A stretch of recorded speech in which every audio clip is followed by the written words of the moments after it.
आज जानेंगे हम एबव और ओवर के बारे में। बेटा, एबव और ओवर दोनों में ही एक अंतर होता है। दोनों ही ऊपर के लिए आते हैं या पर के सेंस में आते हैं, लेकिन दोनों में अंतर क्या है? सबसे पहले हम एबव को समझेंगे। इसे अबव भी कहते हैं। तो अबव को समझेंगे। It is used when one thing is not touching surface of another thing and it shows rest position.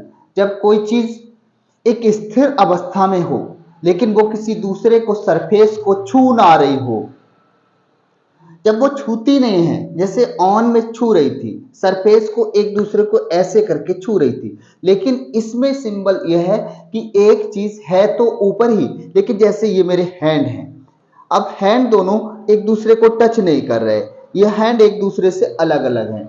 ये पोजीशन अबव की होती है। Example, the fan is above my head. Fan मेरे सर के ऊपर है, ऊपर फैन लटका है, टच नहीं कर रहा है तो ऊपर, लेकिन सर के ऊपर, सर पे रखा नहीं है। The clothes are above the table. Table के ऊपर कपड़े, टेबल पे रखे हुए नहीं। अगर यहाँ ऑन लगा होता तो कपड़े टेबल पे ऐसे रखे हुए हैं, लेकिन टेबल पर नहीं है। टेबल यहाँ रखा हुआ है, टेबल के ऊपर किसी तरह से वो लटके हुए हैं। तार पर लटके हो सकते हैं, किसी खूंटी पर लटके हो सकते हैं, किसी रस्सी पर लटके हो सकते हैं। ओवर का मतलब भी वही ऊपर या पर होता है।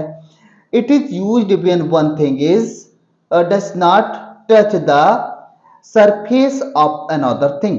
जब एक चीज दूसरे चीज का सरफेस को, सतह को टच नहीं कर रही है ऐसे करके, तो and it shows motion position, और ये स्थिर भी नहीं है, ऊपर है और ये मोशन पोजीशन में है।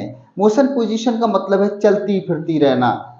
जैसे कि एग्जाम्पल में दिया है, the aeroplane Howard over us.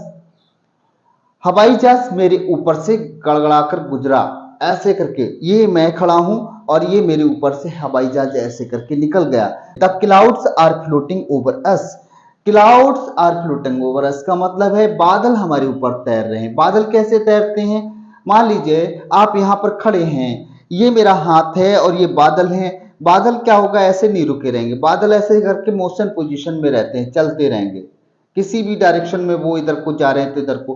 तो इस तरह से बादल, जो चीज रुकी ना हो एक जगह पर और ऊपर है, टच भी नहीं कर रही है, तो ओवर।